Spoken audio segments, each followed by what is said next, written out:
अस्सलाम वालेकुम dear students, आप देख रहे हैं सैयद अली एकेडमी और हाजिर हैं हम लोग बायोलॉजिकल मॉलिक्यूल्स की एक और न्यू वीडियो के साथ। आज की इस वीडियो के अंदर हम जो टॉपिक जिक्र करने वाले हैं वो है हमारे पास इंपॉर्टेंस ऑफ वाटर, और साथ में हम इसके एक और वर्ड का भी इजाफा कर लेंगे, प्रॉपर्टीज़ ऑफ वाटर, कि वाटर के अंदर क्या क्या खुसूसियत पाई जाती हैं। सबसे पहले इंपॉर्टेंस का जिक्र किया जा रहा है इसके अंदर कि वाटर हमारे सेल के अंदर सबसे ज़्यादा पाए जाने वाला कंपोनेंट होता है। अगर हमने पहले देखा होगा कंपोजिशन ऑफ सेल के हवाले से, तो वहाँ पर कुछ और चीज़ें मौजूद थी जैसे कि protein, carbohydrates, lipids, nucleic acid. लेकिन इन सबसे जो ज़्यादा हमारे सेल के अंदर पाया जा रहा है 70 से 90% ये हमारे पास वाटर है। और क्योंकि ये हमारे सेल के अंदर पाया जा रहा है तो हमारे सेल के काफ़ी सारे रिएक्शन जो होते हैं वो वाटर की मौजूदगी में होते हैं। अगर आप देखेंगे न्यूक्लियस के अंदर रिएक्शन हो रहे हैं क्योंकि वहाँ पर वाटर मौजूद है, न्यूक्लियोप्लाज्म की सूरत में। साइटोप्लाज्म में रिएक्शन हो रहे हैं, वहाँ पर भी वाटर मौजूद है। क्लोरोप्लास्ट और माइटोकॉन्ड्रिया इनके अंदर भी रिएक्शन हो रहे हैं, वजह यही है कि वहाँ पर भी वाटर मौजूद है। तो रिएक्शन जो भी हो रहे हैं सेल के, वो हमारे वाटर के अंदर हो रहे हैं, इसलिए वाटर को मीडियम ऑफ लाइफ कहा गया है। दूसरा बात करें कि वाटर कुछ रिएक्शंस में इन्वॉल्व भी हो जाता है, मतलब कि वो रिएक्शंस का हिस्सा बन जाता है। जैसे कि एक रिएक्शन को कहा जाता है हाइड्रोलाइसिस। वाटर आता है और वाटर की मौजूदगी में मॉलिक्यूल जो है वो ब्रेक डाउन हो जाता है, बड़ा मॉलिक्यूल छोटे मॉलिक्यूल में कन्वर्ट हो जाता है। तो हाइड्रोलाइसिस वाटर का इस्तेमाल किया जा रहा है। और उसके अलावा फोटोसिंथेसिस के अंदर भी वाटर इस्तेमाल होता है। फोटोसिंथेसिस में एक तो कार्बन डाइऑक्साइड इस्तेमाल होता है और दूसरा वाटर इस्तेमाल होता है। तो वाटर को raw material of the photosynthesis भी कहा जा सकता है। वाटर और कार्बन डाइऑक्साइड दोनों ही रॉ मटेरियल ऑफ फोटोसिंथेसिस होते हैं, और बाद में जो प्रोडक्ट बनता है वो होता है हमारे पास ग्लूकोज। तो ये पहला पैराग्राफ वाटर की इंपॉर्टेंस को बता रहा था कि वाटर हमारे सेल में सबसे ज़्यादा वाटर के अंदर रिएक्शंस हो रहे हैं, वाटर रिएक्शन करा भी रहा है और वाटर जो है रिएक्शंस के दौरान इस्तेमाल भी हो रहा है। अब हम बात करते हैं कि वाटर की प्रॉपर्टीज़ क्या हैं, वाटर ये सारे काम किस वजह से कर पाता है, इसके हवाले से हम जिक्र करते हैं। तो लिखा हुआ है कि वाटर के इतने सारे जो रोल प्ले हो रहे हैं वो वाटर की केमिस्ट्री के हवाले से है। वाटर का जो फार्मूला है, वाटर का जो स्ट्रक्चर है, ये इसी स्ट्रक्चर की वजह से ये सारे रिएक्शन मुमकिन हो पा रहे हैं। स्ट्रक्चर किस तरह से, फार्मूला किस तरह से? फार्मूला सिंपल है कि दो हाइड्रोजन मौजूद हैं और वो दो हाइड्रोजन एक ऑक्सीजन के साथ में अटैच हुए पड़े। यहाँ पर जो काम कर रहा है ये दरअसल ऑक्सीजन की वजह से हो रहा है, क्योंकि ऑक्सीजन की इलेक्ट्रोनेगेटिविटी बहुत ज़्यादा है। ऑक्सीजन की इलेक्ट्रोनेगेटिविटी ज़्यादा है और हाइड्रोजन इनकी इलेक्ट्रोनेगेटिविटी में फ़र्क है, वो कम है। ऑक्सीजन की इलेक्ट्रोनेगेटिविटी ज़्यादा है, इस वजह से क्या होता है कि ऑक्सीजन हाइड्रोजन इनके इलेक्ट्रॉन्स को भी अपनी तरफ खींच लेता है।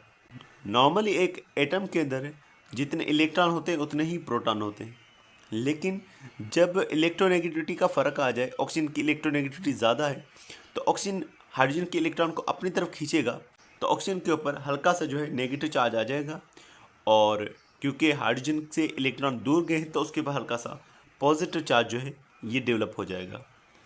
तो जिसके ऊपर नेगेटिव और इस तरह से हल्के पॉजिटिव चार्जेस मौजूद हो, ऐसे मॉलिक्यूल को एक पोलर मॉलिक्यूल कहा जाता है। तो वाटर के अंदर पोलरिटी पाई जाती है। पोलरिटी का मतलब ये है कि वाटर के अंदर जो है वो चार्जेस पाए जाते हैं, नेगेटिव और दूसरा पार्शली पॉजिटिव चार्ज। नेगेटिव भी कंप्लीट नहीं है, पार्शली नेगेटिव चार्ज यहाँ पर मौजूद है। अब चार्जेस के बीच में जो फासला है इसे डाइपोल कहा जाता है। तो वाटर के अंदर जो पहली प्रॉपर्टी है वो इसका पोलरिटी, यही बात लिखी हुई कि इसके अंदर हाई पोलरिटी मौजूद है, और कुछ और प्रॉपर्टीज़ भी इसके अंदर मौजूद हैं जैसे कि हाइड्रोजन बॉन्ड ये बना पाता है, ये सारा पोलरिटी की वजह से मुमकिन हो रहा है। फिर कोहेसन, एडिशन और high specific heat, high heat of vaporisation, hydrophobic exclusion, ionisation, low density of ice, तो इन सारी प्रॉपर्टीज़ को हम जिक्र करते हैं। अगर हम देखेंगे कि जो ऑक्सीजन मौजूद है इसका और हाइड्रोजन, इन दोनों के दरमियान में डिफरेंस कितना मौजूद है। दरअसल इन चार्जेस की बात हो रही है कि ये जो नेगेटिव चार्ज है और ये जो पॉजिटिव चार्ज हाइड्रोजन के पास है, इन दोनों के दरमियान फासला कितना है? तो ये फासला है 95.8 पिकोमीटर। पिकोमीटर जो है ये 10 की पावर -12 होता है, तो बहुत ही ज़्यादा फासला है इन दो एटम्स के दरमियान में। अब हाइड्रोजन बॉन्ड किस तरह से बनेगा उसको भी हम डिस्कस करेंगे कि किस तरह से एक मॉलिक्यूल जो है वो दूसरे मॉलिक्यूल को अट्रैक्ट करता है, फिर वो दूसरा मॉलिक्यूल तीसरे को, चौथे को, इस तरह से पाँचवें को अट्रैक्ट कर रहा है। इस तरह से मॉलिक्यूल्स आपस में जुड़े हुए हैं। अगर यहाँ पर एक और मॉलिक्यूल होगा तो वो भी इस तरह से किसी न किसी के साथ अट्रैक्ट हो जाएगा। तो मालिक्यूल ऐसे जुड़ रहे हैं और मालिक्यूल्स का ऐसे जुड़ना, इसे हम हाइड्रोजन बॉन्डिंग यहाँ पर कह रहे हैं। तो ये जो हाइड्रोजन बॉन्ड है ये दरअसल कोई एटम्स के दरमियान में डेवलप नहीं हो रहा, ये मॉलिक्यूल्स के दरमियान में डेवलप हो रहा है। तो नॉर्मली जो बॉन्ड होते हैं, आयोनिक बॉन्ड हो गया या फिर हमारे पास कोवेलेंट बॉन्ड हो गया, कोऑर्डिनेट कोवेलेंट बॉन्ड हो गया, वहाँ पर इलेक्ट्रॉन्स का लॉस या गेन हो रहा होता है, शेयरिंग हो रही होती है, डोनेशन हो रही होती है। आयोनिक बॉन्ड के अंदर इलेक्ट्रॉन लॉस होता है, कोई और उसे गेन करता है। कोवेलेंट बॉन्ड के अंदर जो है शेयरिंग ऑफ इलेक्ट्रॉन हो रही होती है, जबकि कोऑर्डिनेट कोवेलेंट बॉन्ड के अंदर इलेक्ट्रॉन जो है एक डोनेट करता है, दूसरा रिसीव करता है। लेकिन यहाँ पर इंटरमॉलिक्यूलर फोर्स से कोई भी इलेक्ट्रॉन का लॉस और गेन नहीं हो रहा, और मॉलिक्यूल्स जो हैं उसमें चार्ज मौजूद है, इस वजह से वो मॉलिक्यूल दूसरे मॉलिक्यूल के साथ में अट्रैक्ट हो रहा है। क्योंकि वाटर का अगर हम एक मॉलिक्यूल देख लें, अगर वाटर का ये एक मॉलिक्यूल मौजूद है, इसके पास हल्का सा पॉजिटिव चार्ज मौजूद है, और वाटर का ऐसे दूसरा मॉलिक्यूल होगा, उसके ऊपर हल्का सा ऑक्सीजन के ऊपर नेगेटिव चार्ज होगा, तो पॉजिटिव वाला नेगेटिव के साथ में अट्रैक्ट होगा। ये मॉलिक्यूल्स के दरम्यान में फोर्स क्योंकि हाइड्रोजन की वजह से डेवलप हो रहा है, तो इसे हाइड्रोजन बॉन्ड कहा जाता है। यही हाइड्रोजन बॉन्ड आपको डीएनए में नज़र आता है। डीएनए में 2 कतारें होती हैं और वो 2 कतारें आपस में जो है हाइड्रोजन बॉन्ड की वजह से जुड़ी हुई नज़र आती हैं। लेकिन वहाँ पर आपको हाइड्रोजन बॉन्ड नाइट्रोजन की वजह से भी डेवलप होता नजर आएगा, क्योंकि नाइट्रोजन की भी इलेक्ट्रोनेगेटिविटी ऑक्सीजन की ही तरह ज़्यादा होती है। अब हम बात करते हैं हाइड्रोजन बॉन्ड की वजह से कौन कौन सी हमारे पास जो हैं वो फोर्सेस जो हैं डेवलप होती हैं। एक फोर्स डेवलप हो रही है हाइड्रोजन बॉन्ड की वजह से, जिसे कोहेसन फोर्स या कोहेसिव फोर्स ऑफ अट्रैक्शन कहा जाता है। जब एक जैसे मॉलिक्यूल्स आपस में अट्रैक्ट हो, यानी कि वाटर के मॉलिक्यूल हैं वही आपस में अट्रैक्ट हो रहे हैं, तो इस तरह की फोर्स को कोहेसिव फोर्स कहा जाएगा। ये सिमिलर मॉलिक्यूल्स को अट्रैक्ट करती है। वाटर के मॉलिक्यूल एक दूसरे को अट्रैक्ट करते हैं क्योंकि वाटर के मॉलिक्यूल पोलर नेचर के, मतलब कि वाटर के मॉलिक्यूल के पास चार्जेस मौजूद हैं, इस वजह से उनमें हाइड्रोजन बॉन्ड बनते हैं और एक मॉलिक्यूल वो दूसरे के साथ अट्रैक्ट है, दूसरा तीसरे के साथ, चौथा, इस तरह से ये सारे आपस में जुड़ करके लॉन्ग चेन वाटर मॉलिक्यूल की बनाते हैं। और वाटर के मॉलिक्यूल आपस में जुड़े हुए तो फ्लो करने में भी इनको प्रॉब्लम नहीं होती। इस तरह से वाटर हमारे सेल के अंदर जो पानी है, प्रोटोप्लाज्म वाला हिस्सा है हमारे सेल के अंदर, जितना भी मैटर हमारे सेल का है वो प्रोटोप्लाज्म है, तो प्रोटोप्लाज्म के अंदर भी मूव कर रहा है। हमारे ब्लड के अंदर भी वाटर का बहुत ज़्यादा तादाद है, प्लाज्मा के अंदर वाटर मौजूद है, तो ब्लड की सूरत में वाटर हमारे खून की नालियों में गुजर रहा है, या फिर ट्रांसपोर्टिंग फ्लूइड के तौर पर प्लांट के टिश्यूज़ में जाइलम फ्लोएम में वाटर जो है मूव कर रहा है। जाइलम पानी को और मिनरल्स को साथ में लेकर जाता है, लेकिन फ्लोएम जो होता है वो फूड को लेकर आता है, लेकिन फूड भी जो है वो वाटर में डिजोल्व हालत में होता है। तो इस तरह से वाटर जो है हमारे सेल में, हमारी ब्लड वेसल्स में और प्लांट्स में, इन सब के अंदर फ्लो कर रहा है, और वाटर का जुड़े होने की वजह उनकी तरफ मौजूद कोहेसिव फोर्स होती है। एक और फोर्स का जिक्र करते हैं जो कि है एडिशन, या जिसे एडिसिव फोर्स ऑफ अट्रैक्शन कहा जाएगा।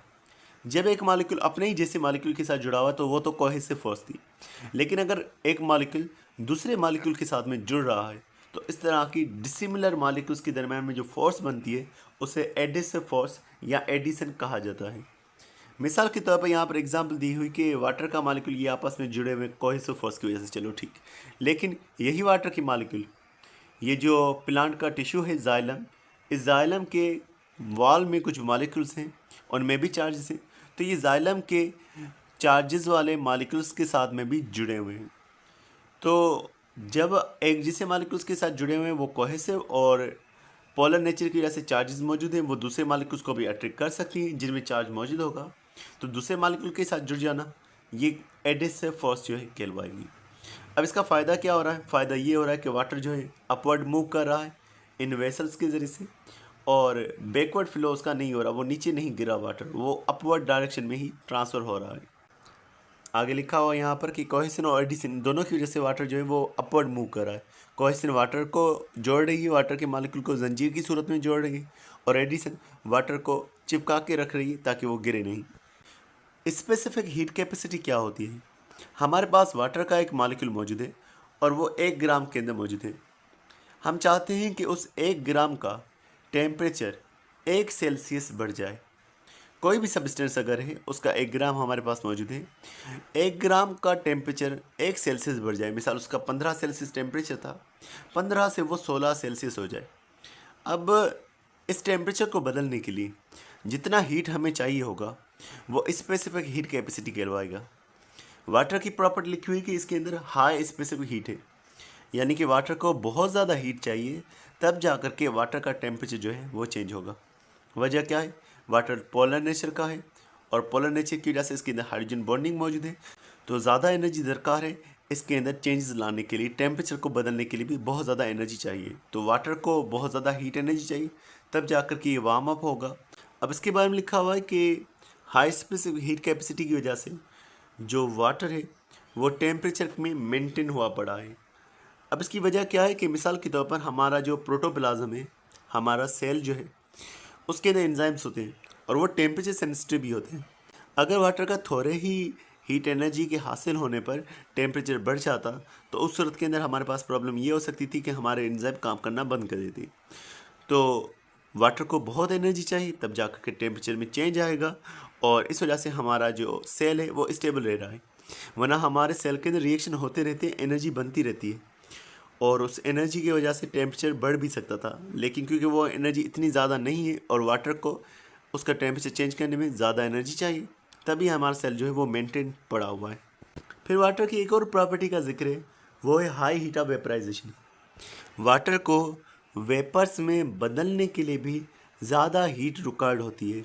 वाटर हमारे पास नॉर्मली जो मौजूद होता है वो लिक्विड स्टेट में वाटर मौजूद होता है और वाटर को वेपर्स में तब्दील करने के लिए, बुखारात में तब्दील करने के लिए हमें लाजमी हीट करनी पड़ेगी। हम वाटर को हीटअप करते हैं तब जाकर के वो बॉयल होता है और उसके बाद वो वेपर्स में बदलता है।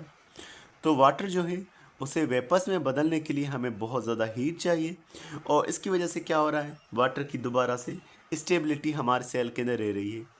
यानी कि वाटर में ज़्यादा एनर्जी चाहिए तब जाकर के टेम्परेचर बदलेगा, इतनी एनर्जी हमारे पास नहीं है तो वाटर हमारे पास स्टेबल हालत में मौजूद है। अब लिखा हुआ है कि वाटर को कितनी हीट एनर्जी चाहिए तब वो वेपर्स में कन्वर्ट होगा, तो 574 किलो कैलोरीज पर किलोग्राम। 1 किलोग्राम हमारे पास मौजूद है तो उसे कन्वर्ट करने के लिए वेपर्स में 574 किलो कैलोरीज, एक बहुत ही ज़्यादा अमाउंट ऑफ एनर्जी हमें चाहिए होगा तब जा कर के वाटर जो है लिक्विड से वेपर्स में बदलेगा। वही बात लिखी हुई कि इससे भी हमारा सेल जो है स्टेबल हालत में मौजूद है। और उसके बारे में लिखा हुआ है कि ये हमारे पास जो है थर्मो रेगुलेशन के अंदर भी हेल्प कर रहा है। थर्मो रेगुलेशन यानी कि टेम्परेचर का बैलेंस होना। टेम्परेचर के बैलेंस होने में हाई हीट ऑफ वेपराइजेशन कैसे काम कर रही है? आपको याद है कि जब हमारी बॉडी के अंदर गर्मी प्रोड्यूस होती है तो गर्मी की सूरत के अंदर हमारी बॉडी का जब टेम्परेचर बढ़ रहा होता है, हमारी बॉडी जो है पसीने को प्रोड्यूस करती है। पसीने का पानी जो है हमारे स्किन के ऊपर मौजूद है। अब क्या होगा, हमारी बॉडी उस पसीने को वेपर्स में कन्वर्ट करने के लिए हीट का इस्तेमाल करेगी।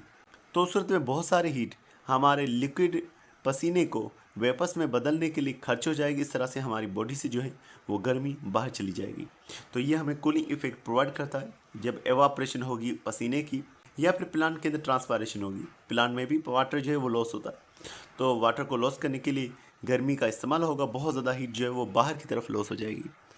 यहाँ पर ये जो तस्वीर वेपराइजेशन के लिए लिखी हुई है, ये वेपराइजेशन की नहीं बल्कि हमारे अगले टॉपिक की, जो कि हाइड्रोफोबिक एक्सक्लूजन।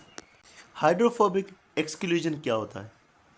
आप सिंपल समझ लें, हाइड्रोफोबिक कंपाउंड का अलग हो जाना। हाइड्रोफोबिक ऐसा कंपाउंड होता है जो वाटर के साथ नहीं बनता। हाइड्रो का मतलब है वाटर, फोबिक का मतलब है जो डरने वाला, जो अलग रहने वाला, जो हेट करने वाला। तो जो कंपाउंड वाटर के साथ नहीं बनता, वाटर उसे एक्सक्लूड कर देगा, उसे अलग कर देगा। कौन सा कंपाउंड है जो वाटर के साथ नहीं बनता? नॉन पोलर कंपाउंड्स वाटर के साथ नहीं बनते। खुसूसन यहाँ पर जिक्र किया जा रहा है ऑयल का। जब आप पानी के अंदर ऑयल के कुछ कतरे शामिल करते हैं तो वो कतरे जो है आपस में जमा होकर के बड़ा कतरा बन जाते हैं। तो वाटर की एबिलिटी कि ऑयल ड्रॉप्स को बड़े कतरे में तब्दील कर देना, इसे हाइड्रोफोबिक एक्सक्लूजन कहा हुआ है। जब भी वाटर के अंदर हम ऑयल को दाखिल करेंगे तो क्या होगा, वाटर अपने जो है हाइड्रोजन बॉन्ड्स को डिस्ट्रॉय कर देगा। वाटर नए हाइड्रोजन बॉन्ड्स बना लेगा और उस नए हाइड्रोजन बॉन्ड के नतीजे में तो जो गैप बचेगा बीच में, वहाँ पर वो ऑयल को लेकर आ जाएगा। तो इस तरह से ऑयल एक जगह पर जमा हो जाएगा, वाटर का मॉलिक्यूल अलग हो जाएगा और वो अलग जगह पर अपने जो है वो बॉन्ड्स बना लेंगे। तो नॉन पोलर कंपाउंड जो है वो अलग हो जाएगा, हाइड्रोजन बॉन्ड जो है वाटर के दरम्यान में पड़े होंगे। हाइड्रोफोबिक कंपाउंड यहाँ पर अलग हो जाएगा। एक एग्जाम्पल जो यहाँ पर लिखी हुई है इसी को देख लेते हैं। तो पहले जो है वाटर की बॉन्ड इस तरह से आपस में बने हुए थे, वाटर की मॉलिक्यूल्स आपस में ऐसे जुड़े हुए थे। हमने हाइड्रोफोबिक कंपाउंड को ऐड किया तो वाटर हाइड्रोफोबिक कंपाउंड को एक्सक्लूड करने के लिए वो अपने पहले वाले बॉन्ड तोड़ देगा और वाटर की मॉलिक्यूल थोड़ा सा दूर होकर के नए बॉन्ड आपस में बना लेंगे। तो इस तरह से हाइड्रोफोबिक कंपाउंड अलग हो गया, उसके बीच में कोई भी वाटर का मॉलिक्यूल नहीं है और ना ही उनके दरम्यान में कोई भी बॉन्ड यहाँ पर अब मौजूद है। तो हाइड्रोफोबिक कंपाउंड को निकाल देना, अलग कर देना, इसे हम हाइड्रोफोबिक एक्सक्लूजन कहेंगे। फिर वाटर की एक और प्रॉपर्टी का जिक्र किया गया है, वो है ionisation of the water. Water का अपने आप को पॉजिटिव और नेगेटिव आयंस में कन्वर्ट कर लेना।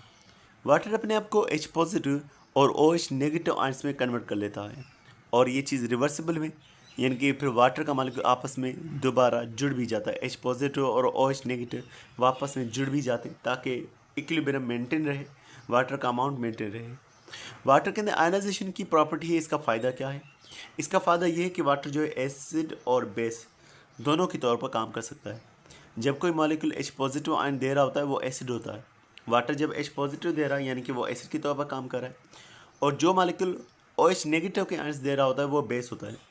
तो वाटर एसिड और बेस दोनों के तौर पर काम कर रहा है। जब भी pH चेंज होती है, अगर pH ज़्यादा एसिडिक बन रही है तो वाटर वहाँ पर बेसिक के तौर पर काम करेगा, और जब भी pH ज़्यादा बेसिक बन रही होगी, pH में चेंज आ चुका है, तो वाटर वहाँ पर एसिड के तौर पर काम करेगा और इसे न्यूट्रलाइज कर लेगा। तो वाटर एसिड और बेस दोनों के तौर पर काम करता है, तो ऐसे मॉलिक्यूल को एम्फोटेरिक मॉलिक्यूल कहा जाता है।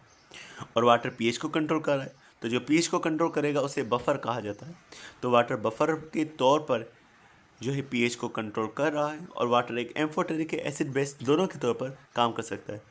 तो यही बात लिखी हुई कि इसकी वजह से एंजाइम्स की pH मेंटेन रहती है। एंजाइम टेम्परेचर सेंसिटिव भी है, pH सेंसिटिव भी है, pH की चेंज को भी बर्दाश्त नहीं कर पाते, और इस वजह से फिर वो pH ख़राब हो गई तो सेल्स में एंजाइम डीनेचर हो जाएंगे, ठीक से काम नहीं कर पाएंगे, और सेल के रिएक्शन जो है वो भी डिस्टर्ब हो जाएंगे। अब हम यहाँ पर जिक्र करें वाटर की लास्ट प्रॉपर्टी को, जिसकी इन्होंने हेडिंग डाली हुई है anomalous behaviour of the water, या इसको हम कहें लो density of the ice, ice की कम डेंसिटी। अब इस टॉपिक को समझने के लिए आपको समझना पड़ेगा कि इस टॉपिक की पहली लाइन का इन्होंने मतलब क्या बताया है। इसका मतलब होता है वाटर का एक अजीब बिहेवियर। वाटर का अजीब बिहेवियर क्या है कि जब भी हमारे पास मैटर है, उसके टेम्परेचर अगर हम डाउन करते हैं, मॉलिक्यूल्स करीब आते हैं और मैटर जो है वो कांटेक्ट होता है। लेकिन वाटर के केस के अंदर ऐसा नहीं होता। वाटर का टेम्परेचर अगर हम कम करते हैं तो वाटर कांटेक्ट होने के बजाय वाटर जो है एक्सपेंड हो रहा होता है। 4 डिग्री सेल्सियस से वाटर एक्सपेंड होना शुरू हो जाता है, और मैक्सिमली ये जो है 0 सेल्सियस पर एक्सपेंड हो जाता है और आइस की सूरत जो है इख्तियार कर लेता है। और ये भी ध्यान में रखिएगा कि जो आइस होती है वो हमारे पास कम डेंसिटी वाली होती है, वो हल्की होती है लिक्विड के मुकाबले में। अब ये सारी चीज़ क्या हुई, किस तरह से हुई, इसे हम समझते हैं। आपके सामने यहाँ पर जो है 2 तस्वीरें मौजूद हैं, एक लिक्विड वाटर की मौजूद है और दूसरी तस्वीर आपके पास आइस की मौजूद है। होता क्या है कि लिक्विड वाटर जो है उसके अंदर जो मॉलिक्यूल्स हैं वो करीब करीब मौजूद है, एक मॉलिक्यूल फिर दूसरा मॉलिक्यूल, ऐसे ही करीब करीब आपस में मॉलिक्यूल जुड़े हुए हैं और कोई ख़ास इनका पैटर्न मौजूद नहीं है। लेकिन जब हम इनका टेम्परेचर कम करते हैं, इनके बॉन्ड्स आपस में टूटते हैं और एक ख़ास पैटर्न के साथ में दोबारा ये नए बॉन्ड अपने बनाते हैं। हेक्सागोनल पैटर्न को फॉलो करते हुए, 6 कोनों वाला पैटर्न जो है ये फॉलो करते हुए इस तरह से अपने नए बॉन्ड ये जो है बना रहे होते हैं। तो वाटर क्योंकि नए बॉन्ड बना रहा है, फासला बढ़ा रहा है, अपना बीच में से स्पेस कम कर रहा है, इस वजह से वाटर जो है ज़्यादा फैलेगा, ज़्यादा एक्सपेंड होगा। और जब ये ज़्यादा एक्सपेंड होगा, ये वाटर हमारे पास मौजूद है, दूसरा ये वाटर मौजूद है, इसमें इतना ज़्यादा गैप नहीं है तो ये ज़्यादा हैवी है, इसमें बहुत सारा गैप है, तो गैप की वजह से ये ज़्यादा लाइट होता है। तभी हमारे पास कोई इलाका है मिसाल के तौर पर जहाँ पर बर्फ़ जम जाती है, बहुत ही बर्फ़ानी इलाका है, वहाँ पर अगर नहरें मौजूद होंगी, वहाँ पर अगर कोई तालाब मौजूद होगा, तालाब के ऊपर एक आइस की बड़ी लेयर बन जाती है। इससे फ़ायदा ये होता है कि आइस की लेयर जो है फिर हीट ट्रांसफ़र को, हीट लॉस को रोकती है, यानी पानी में जो अंदर का इन्वायरमेंट है वो गर्म रहता है क्योंकि आइस ऊपर की तरफ मौजूद है, वो हीट लॉस को होने से रोक रही है, और ज़्यादा जो है फ्रोज़न वाटर के अंदर भी जो है फिर सर्वाइव कर पाते हैं। इस चीज़ को आप घर में भी आजमा सकते हैं कि आप जो है फ्रीज़र में एक प्याला रख लें पानी का, जब वो फ्रीज़ हो जाएगा, जब वो जम जाएगा, तब आप देखेंगे कि वो ज़्यादा ही ऊपर आ चुका होगा, ज़्यादा ही एक्सपेंड हो चुका होगा। तो डियर स्टूडेंट्स, ये लेक्चर हुआ यहाँ पर कंप्लीट। अब हम बात करते हैं एमसीक्यूज़ के हवाले से कि कहाँ से एमसीक्यूज़ आ सकती हैं और उसकी इंपॉर्टेंट लाइन्स कौन कौन सी हो सकती हैं। सबसे पहला ये कि वाटर का कितना परसेंटेज हमारे सेल में हो सकता है, 70 से 90%। उसके अलावा कौन कौन से रिएक्शन जो है वाटर के अंदर हो रहे हैं, एक बड़ा एग्जांपल हाइड्रोलाइसिस का। और फोटोसिंथेसिस का रॉ मटेरियल कौन सा है, तो फोटोसिंथेसिस का रॉ मटेरियल वाटर है और कार्बन डाइऑक्साइड है। दूसरी बात करें कि वाटर इतने रोल प्ले क्यों कर रहा है, वाटर के मॉलिक्यूल के स्ट्रक्चर की वजह से, मॉलिक्यूल के जो है कंपोजिशन की वजह से, क्योंकि इसमें ऑक्सीजन मौजूद है। और मज़ीद बात करें ऑक्सीजन क्या कर रहा है, ऑक्सीजन पोलरिटी को डेवलप करा रहा है। ऑक्सीजन जो है इलेक्ट्रोनेगेटिविटी की वजह से चार्जेस को डेवलप कर रहा है। इस वजह से वाटर के ऊपर जो है पार्शली नेगेटिव और पार्शली पॉजिटिव चार्ज आ रही है। चार्जेस का जो फासला है उसे डाइपोल कहा जाएगा। फिर हाइड्रोजन बॉन्ड की बात करें, inter molecular force of attraction होती है, दो मॉलिक्यूल्स के दरम्यान में फोर्स ऑफ अट्रैक्शन होती है। अगर हम डिस्टेंस की बात करेंगे, डिस्टेंस कितना होता है इन दो चार्जेस के दरम्यान में, 95.8 पिकोमीटर का ये डिस्टेंस जो है पाया जा रहा है। जब सिमिलर मॉलिक्यूल्स अट्रैक्ट हो रहे हैं तो सिमिलर मॉलिक्यूल्स की अट्रैक्शन जो है ये कोहेसन या कोहेसिव फोर्स कहलवाती है। और जब अलग अलग मॉलिक्यूल्स आपस में अट्रैक्ट होते हैं तो इसे एडिशन या एडिसिव फोर्स ऑफ अट्रैक्शन कहा जाता है। फिर बात करें स्पेसिफिक हीट कैपेसिटी के हवाले से, किसी भी सब्सटेंस का 1 ग्राम अगर हमारे पास मौजूद है, उसका टेम्परेचर 1 ग्राम अगर हम बढ़ाना चाहते हैं, मिसाल 15 है उससे 16 करना चाहते हैं, जो हीट चाहिए होगी वो स्पेसिफिक हीट कैपेसिटी होगी। तो ये वाली जो लाइन में अंडरलाइन कर रहा हूँ, ये वाले आपके एमसीक्यूज़ के अंदर आ सकते हैं सवाल। वेपराइजेशन फिर क्या होती है, लिक्विड को स्टेट को वेपर्स में कन्वर्ट करना, ये वेपराइजेशन होती है। वाटर की वेपराइजेशन कितनी, 574 किलो कैलोरीज पर किलोग्राम। दूसरा यहाँ पर यह हो सकता है कि कौन सी प्रॉपर्टी है जो थर्मो रेगुलेशन में रोल प्ले कर रही है, तो वाटर की हाई हीट ऑफ वेपराइजेशन जो है ये थर्मो रेगुलेशन के अंदर हेल्प कर रही है और कूलिंग इफेक्ट हमें प्रोवाइड कर रही है। फिर ऑयल का बड़ा कतरा बन जाना, ये वाली प्रॉपर्टी हाइड्रोफोबिक एक्सक्लूजन, या फिर हम कहें नॉन पोलर सब्सटेंस को अलग कर देना, ये वाली प्रॉपर्टी भी हमारे पास हाइड्रोफोबिक एक्सक्लूजन कहलवाएगी। फिर बात करें वाटर का आयंस में बदल जाना, आयोनाइजेशन।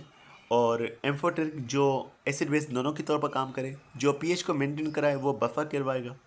और मेटर नॉर्मली कॉन्टेक्ट हो रहा है लेकिन वाटर एक्सपेंड हो रहा है 4 डिग्री से कम टेम्परेचर पे, और 0 पर मैक्सिमली एक्सपेंड हो जाएगा। और आइस की डेंसिटी जो है वो लाइट होती है, और जो लिक्विड होगा हमारे पास उसकी डेंसिटी हाई होती है। तो ये इस तरह से हमने कुछ इंपॉर्टेंट लाइंस को कवर अप कर लिया है ताकि आपके एमसीक्यूज जो है वो यहाँ से अच्छे से क्लियर हो सकें। तो डियर स्टूडेंट, वीडियो पसंद आए तो इसे लाइक और इस चैनल को सब्सक्राइब करना मत भूलिएगा। मिलते हैं नेक्स्ट वीडियो में, तब तक अपना बहुत सारा ख्याल रखिएगा। अस्सलाम वालेकुम।